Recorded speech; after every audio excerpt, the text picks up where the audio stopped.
পোনপ্ৰথমতে মই আগতীয়াকৈ নতুন বছৰৰ শুভেচ্ছা জনাইছোঁ আৰু আজি এই 2024 চনৰ লাষ্ট ছানডে তো বহুত ট্ৰেফিক পৰ্যটকৰ বিভিন্ন ৰাজ্য বা বিদেশী পৰ্যটকৰ 2-4জন আছে আৰু এনেও প্ৰতি বছৰৰ দৰে এই বছৰত আমাৰ অসমৰ মানুহখিনি পিকনিকলৈ আহে আৰু এণ্টায়াৰ মানাছত যোৱাকালি যিটো আমি ইনকুৱাৰী পালোঁ যে এটা ৰুম হোমষ্টে গেষ্ট হাউচ ৰিজৰ্টত কোনো ৰুমতে খালী নাই আৰু আমাৰ যিখিনি জীপ চাফাৰী এছ'চিয়েশ্যনৰ যিখিনি মেম্বাৰ প্ৰায় 250 মেম্বাৰ আছে আৰু প্ৰত্যেকখন গাড়ী নাই আৰু এই মুহূৰ্তত আমি গাড়ী দিবলৈ সক্ষম হোৱা নাই। মই আশা কৰোঁ অদূৰ ভৱিষ্যতে আৰু যিখিনি হলিডে আছে এনেকৈ পিকনিক বা আমাৰ যিখিনি বন্যপ্ৰাণী ডেষ্টিনেশ্যন সেইবিলাক ভ্ৰমণ কৰক ৰাইজে। পৰ্যটক বুলি ক'লে চেণ্ট্ৰেল ইণ্ডিয়া বা হায়দৰাবাদ, চেন্নাই, বেংগলোৰ, মুম্বাই, দিল্লী 2-4জন মেক্সিমাম আমাৰ আজিৰ ডেটত মই ক'বলৈ যাওঁ যদি অসমৰ মানুহ বেছি আছে আৰু ছেকেণ্ড হাইষ্ট যদি পপুলেশ্যন আছে আমাৰ কলকাতা ৱেষ্ট বেংগলৰ পৰ্যটক আছে। বিজেপি পৰ্যটকো আছে, সংখ্যা যদি কম মই একেবাৰে নগণ্য সংখ্যা 10-15জনমান হ'ব আৰু কি হয় একচুৱেলি ৰিজৰ্ট বা যিখিনি কোম্পানীয়ে কাম কৰি আছে ইটো ডেটত বা যিখিনি ৱাইল্ড লাইফ ফটোগ্ৰাফাৰ বা বিদেশী পৰ্যটকক মানে আহিব মানাই কৰা হয় ইনডিৰেক্টলি, কাৰণ এইটো সময়ত ট্ৰেফিক হ'ব বুলি সকলোৰে এটা ধাৰণা থাকে। প্ৰতি বছৰে মানে 24 ডিচেম্বৰৰ পৰা 31লৈকে কোনো ৰিজৰ্ট বা হোমষ্টে খালী নাথাকে আৰু জিপচিবিলাকো খালী নাথাকে। যিখিনি মানাছত বিগ 5 মানে wild elephant, বাইছন, buffalo, rhino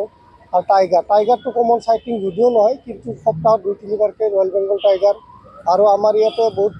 popular যিটো মেলানিষ্টিক লিওপাৰ্ড ব্লেক পেন্থাৰ বুলি কয় সেইটো ফটো হৈ আছে। লিওপাৰ্ড, কেপলেংগুৰ, বাকী চৰাইৰ ভিতৰততো এনেও ৰেচিডেঞ্চিয়েল চৰাই নৰ্থ ইষ্টত আমাৰ মানাসত যথেষ্ট পোৱা যায়। সেইখিনি পোৱা যায়।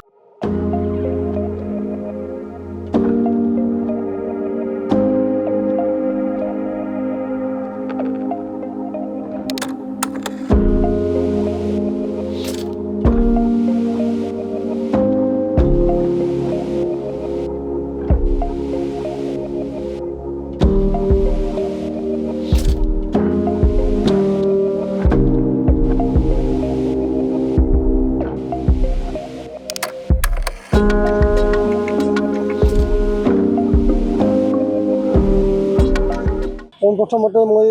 আগতীয়াকৈ নতুন বছৰৰ শুভেচ্ছা জনাইছোঁ আৰু আজি এই 2024 চনৰ লাষ্ট ছানডে তো বহুত ট্ৰেফিক পৰ্যটকৰ বিভিন্ন ৰাজ্য বা বিদেশী পৰ্যটকৰ 2-4জন আছে আৰু এনেও প্ৰতি বছৰৰ দৰে এই বছৰত আমাৰ অসমৰ মানুহখিনি পিকনিকলৈ আহে আৰু এণ্টায়াৰ মানাছত যোৱাকালি যিটো আমি ইনকুৱাৰী পালোঁ যে এটা ৰুম হোমষ্টে গেষ্ট হাউচ ৰিজৰ্টত কোনো ৰুমতে খালী নাই আৰু আমাৰ যিখিনি জীপ চাফাৰী এছ'চিয়েশ্যনৰ যিখিনি মেম্বাৰ প্ৰায় 250 মেম্বাৰ আছে আৰু প্ৰত্যেকখন গাড়ী নাই আৰু এই মুহূৰ্তত আমি গাড়ী দিবলৈ সক্ষম হোৱা নাই। মই আশা কৰোঁ অদূৰ ভৱিষ্যতে আৰু যিখিনি হলিডে আছে এনেকৈ পিকনিক বা আমাৰ যিখিনি বন্যপ্ৰাণী ডেষ্টিনেশ্যন সেইবিলাক ভ্ৰমণ কৰক ৰাইজে।